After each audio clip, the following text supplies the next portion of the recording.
আবারও গাজার কামাল আদওয়ান হাসপাতালে তাণ্ডব চালালো ইসরায়েল। হামাসকে আর উপত্যকা শাসন করতে দেয়া হবে না, হুঁশিয়ারি নেতানিয়াহুর। রাশিয়ায় ইউক্রেন যুদ্ধে উত্তেজনা বাড়ায় আতঙ্কে নর্ডিক দেশগুলো। নাগরিকদের সতর্ক করতে চালানো হচ্ছে প্রচারণা। খাবার পানি মজুদের পরামর্শ সুইডিশ সরকারের। অস্ত্র ভান্ডার সমৃদ্ধকরণ ঘিরে রাশিয়া ইউক্রেন যুদ্ধে নতুন মোড়। মস্কোর পরমাণু নীতিতে উল্লেখযোগ্য পরিবর্তনে বেড়েছে সংখ্যা ছড়িয়ে পড়ার ঝুঁকি। যমুনা নিউজ। যুক্তরাষ্ট্রের ATACMS মিসাইল কতটা ভয়ঙ্কর? ৩০০ কিলোমিটার দূরের লক্ষ্যবস্তুতে হামলা চালাতে সক্ষম এই ক্ষেপণাস্ত্র। বলা হচ্ছে কৌশলী গতিপথের কারণে এটি প্রতিহত করাও বেশ কঠিন। দু ধরনের ওয়ারহেড দিয়ে হামলা চালাতে পারে মিসাইলটি। যদিও বিশ্লেষকরা বলছেন রুশ ভূখণ্ডে এই ক্ষেপণাস্ত্র ছুড়ে চলমান যুদ্ধে বড় কোনো সফলতা অর্জন করতে পারবে না ইউক্রেন। ইউক্রেনকে যেসব অস্ত্র সহায়তা দিয়ে আসছে যুক্তরাষ্ট্র, তার মধ্যে অন্যতম the army tactical missile system বা ATACMS। রাশিয়ার ভূখণ্ডে ইউক্রেন এই ক্ষেপণাস্ত্র ছোড়ার পর এখন আলোচনায় এর সক্ষমতা। ভূমি থেকে ভূমিতে নিক্ষেপণযোগ্য ক্ষেপণাস্ত্রটি ৩০০ কিলোমিটার দূরের লক্ষ্যবস্তুতে আঘাত হানতে পারে। মার্কিন প্রতিষ্ঠান লকহিড মার্টিনের তৈরি এটি। উৎক্ষেপণের প্রয়োজন M270 multiple launch rocket system অথবা হাইমার্স। সলিড রকেট প্রোপোল্যান্ট চালিত প্রতিটি ATACMS তৈরিতে খরচ $15 লাখ মার্কিন ডলার। ক্ষেপণাস্ত্রটি প্রথমে সোজা বায়ুমণ্ডলের উপর উঠে যায়, এরপর বড় বাঁক নিয়ে ছুটে যায় লক্ষ্যবস্তুর দিকে। এমন কৌশলী গতিপথের কারণে এই ক্ষেপণাস্ত্র প্রতিহত করা বেশ কঠিন। দুই ধরনের ওয়ারহেড দিয়ে হামলা চালাতে পারে আলোচিত ক্ষেপণাস্ত্রটি। একসাথে বিপুল সংখ্যক বোমা নিয়ে তৈরি ওয়ারহেড দিয়ে বিশাল এলাকায় চালাতে পারে ধ্বংসযজ্ঞ। পাশাপাশি 225 কেজি ওজনের একটি বোমা দিয়েও চালানো যায় হামলা। 1991 সালে উপসাগরীয় যুদ্ধে প্রথমবার ব্যবহার করা হয়েছিল ATACMS। অবশ্য বিশ্লেষকরা বলছেন রুশ ভূখণ্ডে এই ক্ষেপণাস্ত্র ছোড়ার অনুমতি ইউক্রেনকে খুব বেশি সুবিধা দেবে না। এখন যে পরিমাণ ATACMS আছে দেশটির, তা দিয়ে যুদ্ধের মোড় ঘোরানোর মতো পরিস্থিতি তৈরি করা সম্ভব নয়। রাশিয়ার অভ্যন্তরে সাপ্লাই লাইন ও সেনাবাহিনীর যদি যথেষ্ট ক্ষতি করা যায়, তবে এটি যুদ্ধে বড় পার্থক্য করে তুলতে পারে। এই সিদ্ধান্ত ইউক্রেনকে বড় ধরনের স্বস্তি দিচ্ছে, তা ঠিক। তবে তাদের কাছে যে পরিমাণ ATACMS রয়েছে, তা দিয়ে রাশিয়ার গুরুতর ক্ষতি করা সম্ভব নয়। কাজেই আমার মনে হয় না এটি যুদ্ধে গেম চেঞ্জার হতে পারবে। বলা হচ্ছে ইউক্রেন বিপুল সংখ্যক ATACMS পেলে পুতিন প্রশাসনকে চাপে ফেলা সম্ভব। যদিও ডোনাল্ড ট্রাম্প হোয়াইট হাউসে যাওয়ার পর বাইডেন প্রশাসনের নেয়া এই সিদ্ধান্ত বাতিল হওয়ার সম্ভাবনা রয়েছে। মোস্তফা মাহমুদ, অস্ত্র ভান্ডার সমৃদ্ধকরণকে ঘিরে নতুন মোড় নিয়েছে রাশিয়া ইউক্রেন যুদ্ধ। বাড়ছে পরমাণু যুদ্ধ বেঁধে যাবার শঙ্কাও। ফ্রন্ট লাইনে পাল্টাপাল্টি হামলার পাশাপাশি চলছে হুমকি ধামকি। দূরপাল্লার ক্ষেপণাস্ত্রের পর এবার রণক্ষেত্রে পিছিয়ে পড়া কিয়েভকে অ্যান্টি পার্সোনাল ল্যান্ড মাইন দেওয়ার সিদ্ধান্ত নিয়েছে মার্কিন প্রশাসন। রুশ অগ্রযাত্রা ঠেকাতে অস্ত্রশস্ত্র সরবরাহ করে যাচ্ছে ইউরোপীয় মিত্ররাও। সামরিক শক্তিমত্তায় একাই 100 রাশিয়ার পাশেও আছে ইরান, উত্তর কোরিয়া। ইউক্রেনের পূর্বাঞ্চলে দুর্বার গতিতে এগিয়ে চলছে রাশিয়া। দখলে নিয়েছে দোনেৎস্কের আরও একটি গ্রাম। রুশ বাহিনীকে ঠেকাতে মরিয়া কিয়েভকে সামরিক সমর্থন দিয়েই যাচ্ছে যুক্তরাষ্ট্র। মার্কিন মিসাইল ATACMS ব্যবহারের অনুমতি মিলতে না মিলতেই রণক্ষেত্রে এই অস্ত্রের ব্যবহার শুরু করেছে ইউক্রেন। রাশিয়ার ব্রায়ানস্কে আঘাত করেছে 8টি দূরপাল্লার ক্ষেপণাস্ত্র। এর মধ্যে 5টি অবশ্য ভূপাতিতের দাবি করেছে মস্কো। অ্যান্টি ট্যাঙ্ক মাইন বহু আগেই দিয়েছে। এবার কিয়েভকে অ্যান্টি পার্সোনাল ল্যান্ডমাইন সরবরাহের সিদ্ধান্ত নিয়েছে ওয়াশিংটন। সব মিলিয়ে যে কোনো মূল্যে যুদ্ধ জয়ে আত্মবিশ্বাসী ভলোদিমির জেলেনস্কি। আমাদের দূরপাল্লায় হামলার সক্ষমতা রয়েছে। কেবল নিজেদের উৎপাদিত নেপচুন নয়, এখন আমাদের ATACMSও আছে এবং আমরা সবগুলো ব্যবহার করব। ইউক্রেন আর মিত্রদের কড়া জবাবের হুঁশিয়ারি দিয়েছে রাশিয়া। পরমাণু নীতিতে পরিবর্তনের পাশাপাশি যুদ্ধ নতুন মোড় নিচ্ছে বলেও সতর্কবার্তা দিয়েছে ক্রেমলিন। কিয়েভ যে যুদ্ধের পরিধি বাড়াতে চায় এটা নিঃসন্দেহে তার ইঙ্গিত। আমরা এটিকে রাশিয়ার বিরুদ্ধে পশ্চিমাদের সমষ্টিগত যুদ্ধ হিসেবে দেখছি এবং সেই অনুযায়ী জবাব দেয়া হবে। রণক্ষেত্রের তথ্য সংগ্রহকারী সংস্থা ISW এর রেকর্ড বলছে, গত বছরের তুলনায় চলতি বছর ইউক্রেনের 6 গুণ বেশি অঞ্চল দখলে নিয়েছে রাশিয়া। 1 সেপ্টেম্বর থেকে 3 নভেম্বরের মধ্যেই দখলে নিয়েছে 1000 বর্গ কিলোমিটার এলাকা। এই গতিতে এগুলে খুব শিগগিরই পূর্বাঞ্চলের নিয়ন্ত্রণ হারাতে হতে পারে ইউক্রেনকে, এমন ধারণা অনেক বিশ্লেষকের। আর তা ঠেকাতে বিদায় বেলায়ও ব্যাপক তৎপর জো বাইডেন প্রশাসন। Dorothy Tasrin, Jamuna news. নিজেদের সুরক্ষা নিশ্চিতে অবশ্যই সতর্কতামূলক পদক্ষেপ নেবে রাশিয়া, আর তা পর্যবেক্ষণ করতে হবে ন্যাটোকে।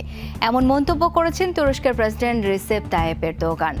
G20 সম্মেলনে আয়োজিত সংবাদ সম্মেলনে বলেন, ইউক্রেন সম্প্রতি যে অস্ত্র ব্যবহার করেছে তা বুঝিয়ে দিয়েছে পরিস্থিতি কোন পর্যায়ে পৌঁছেছে এবং কোন দিকে যাচ্ছে। এটা ইতিবাচক কিছু নয় বলে জানান এরদোগান। মস্কোর পরমাণু হামলার হুমকি নিয়ে সাংবাদিকের প্রশ্নের জবাবে বলেন, আত্মরক্ষায় ব্যবস্থা নেওয়ার সক্ষমতা আছে রাশিয়ার। মস্কোর অবস্থান ভালোভাবে পর্যবেক্ষণ করা উচিত ন্যাটোর, এমন মন্তব্যও করেন। রাশিয়া ও ইউক্রেন দুই দেশের সাথেই সুসম্পর্ক রক্ষার কথা বলেন তুর্কি প্রেসিডেন্ট। উত্তেজনা নিরসনে শান্তির আহ্বান জানান দুই পক্ষকে। সবকিছুর আগে নিজেদের সুরক্ষায় পূর্ব সতর্কতামূলক ব্যবস্থার সক্ষমতা আছে রাশিয়ার। নেটো সদস্য হিসেবে আমাদেরও নিজেদের সুরক্ষায় পদক্ষেপ নেওয়া উচিত। রাশিয়াও আমাদের প্রতিবেশী, ইউক্রেনও। এই মুহূর্তে দুই পক্ষের সাথেই দ্বিপাক্ষিক সম্পর্ক বজায় রাখতে হবে আমাদের। হামলার আশঙ্কায় ইউক্রেনে বন্ধ হল যুক্তরাষ্ট্রের দূতাবাস। বুধবার সামাজিক মাধ্যম এক্সে এই তথ্য জানিয়েছে মার্কিন স্টেট কনসুলার বিষয়ক মন্ত্রণালয়। পোস্টে জানানো হয়, দূতাবাসের উপর বিমান হামলা হতে পারে এমন খবর পেয়েছে মার্কিন গোয়েন্দা বিভাগ। হতাহত এড়াতে তাই বন্ধ ঘোষণা করা হচ্ছে কার্যক্রম। দেশটিতে বসবাসরত মার্কিন নাগরিকদের জন্য জারি করা হয়েছে সতর্কতা। যে কোনো মুহূর্তে নিরাপদ স্থানে সরে যাওয়ার জন্য প্রস্তুত থাকতে বলা হয়েছে তাদের। আন্তর্জাতিক গণমাধ্যমগুলো বলছে, রাশিয়ায় যুক্তরাষ্ট্রের দেয়া ATACMS মিসাইল ব্যবহার করে হামলার জেরে তৈরি হয়েছে এমন পরিস্থিতি। রাশিয়া পরমাণু নীতিতে পরিবর্তন আনার পর আলোচনায় দেশটির পারমাণবিক সক্ষমতা। ভ্লাদিমির পুতিনের ভান্ডারে কি পরিমাণ পারমাণবিক অস্ত্র রয়েছে? 5,500-এর বেশি নিউক্লিয়ার ওয়ারহেডের মালিক দেশটি, যা বিশ্বের যে কোনো দেশের চেয়ে বেশি।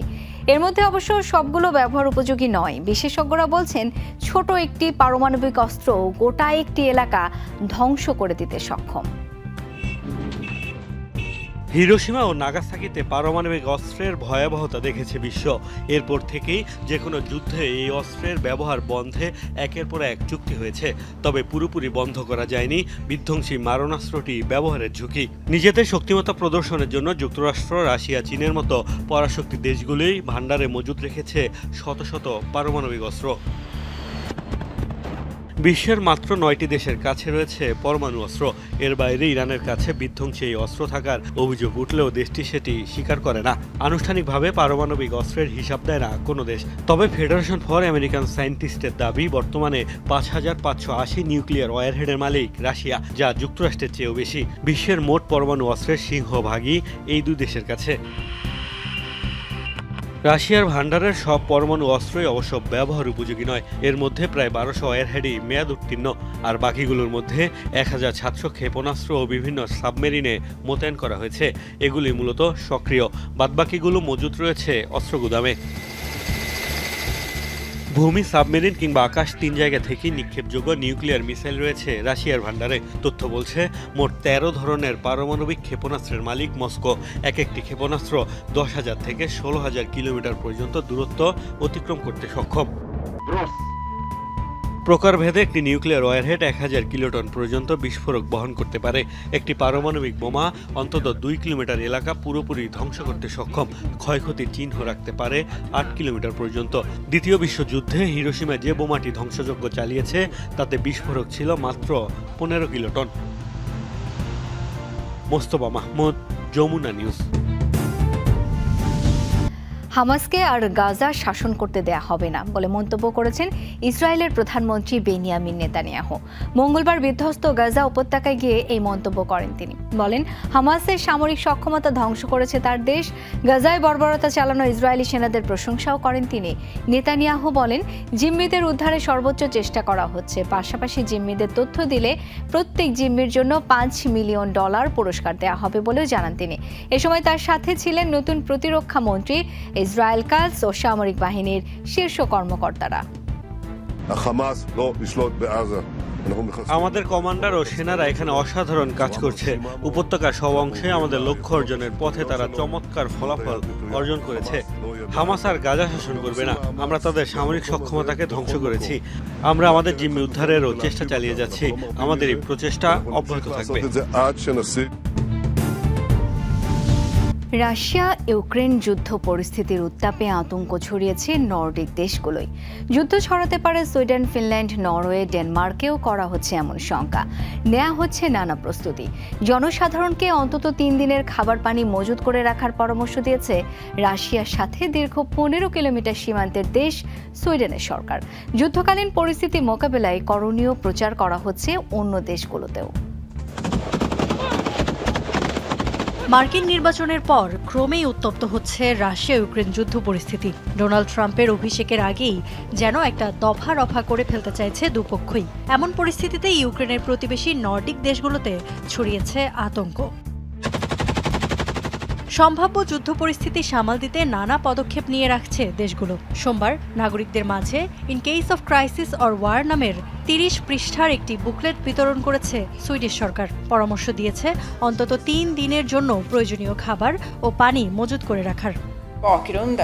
ব্যাপারটা এমন নয় যে সুইডেনের যুদ্ধ বাঁধবেই, কিন্তু পরিস্থিতি যেদিকে এগুচ্ছে তাতে সে আশঙ্কা আবার একেবারে উড়িয়েও দেওয়া যায় না। খারাপ পরিস্থিতির জন্য আমাদের প্রস্তুত থাকা প্রয়োজন। জনগণকেও সেই প্রস্তুতিতে অন্তর্ভুক্ত করা উচিত। এমনকি শঙ্কা করা হচ্ছে পরমাণু হামলারও।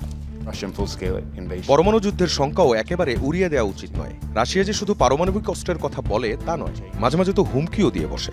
সেই দৃষ্টিভঙ্গি ও মানসিক প্রস্তুতি নিয়ে রাখাটাও জরুরি। মস্কোর সাথে সুসম্পর্ক থাকার পরও আমরা মনে করছি যে কোনো বড় সংঘাতের জন্য প্রস্তুত হওয়া প্রয়োজন। চলতি বছরই নিজ দেশে যুদ্ধ বেঁধে যাওয়ার ব্যাপারে অবশ্য আগে থেকেই সতর্ক করেছিলেন সুইডিশ প্রতিরক্ষা মন্ত্রী। জোর দিয়েছিলেন প্রতিরোধ সক্ষমতা বৃদ্ধির উপরও। এর আগে 2018 আর 22 সালে এমন বুকলেট বিতরণ করেছিল সুইডিশ সরকার। রাশিয়ার সাথে দীর্ঘ 15 কিলোমিটার সীমান্ত রয়েছে সুইডেনের। সুইডেন ছাড়াও যুদ্ধকালীন সতর্কতা বিষয়ক প্রচারণা চলছে ফিনল্যান্ড, নরওয়ে ও ডেনমার্কে। ইফাতারা খন্দকার, যমুনা নিউজ। আবারও ইসরায়েলি আগ্রাসনের টার্গেট গাজার হাসপাতালে। উত্তর গাজায় কামাল আদওয়ান হাসপাতালে নৃশংস তাণ্ডব চালিয়েছে আইডিএফ এর সেনারা। দফায় দফায় করা হয়েছে বোমা বর্ষণ। ইসরায়েলি হামলায় 10মবারের মতো বিধ্বস্ত হয়েছে হাসপাতালের পানির লাইন ও পয়ঃনিষ্কাশন ব্যবস্থা।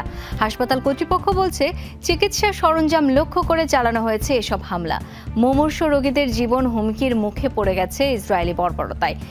এদিকে উপত্যকা জুড়ে বেসামরিকদের লক্ষ্য করে চলছে এই বিমান থেকে হামলা। গেল 24 ঘন্টায় প্রাণ গেছে কমপক্ষে 50 জনের, আহত শতাধিক। 1 বছরের বেশি সময় ধরে চলা এই আগ্রাসনে মোট প্রাণহানি 44,000 ছুঁই। আহত হয়েছেন 1 লাখের বেশি ফিলিস্তিনি। এদিকে লেবাননেও চলছে ইসরায়েলি নৃশংসতা। 24 ঘন্টায় প্রাণ গেছে কমপক্ষে 40 জনের।